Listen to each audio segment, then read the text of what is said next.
Hi, as you can see right here, my little baby doll is very comfortable in her new little console seat. However, it was definitely not safe. She kept bracing herself, and I was always wondering why.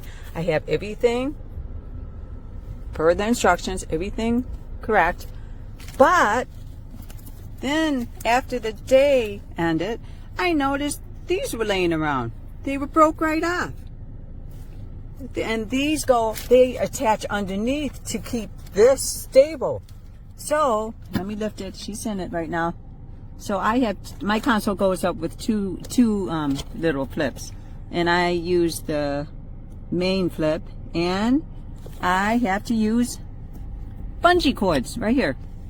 I am using two bungee cords to keep this together. So I'm giving it 3 stars because of safety. If this didn't break off the first day, I would have given it 5 stars. Just look at the safety and get some bungee cords if you're buying this, because you won't need it.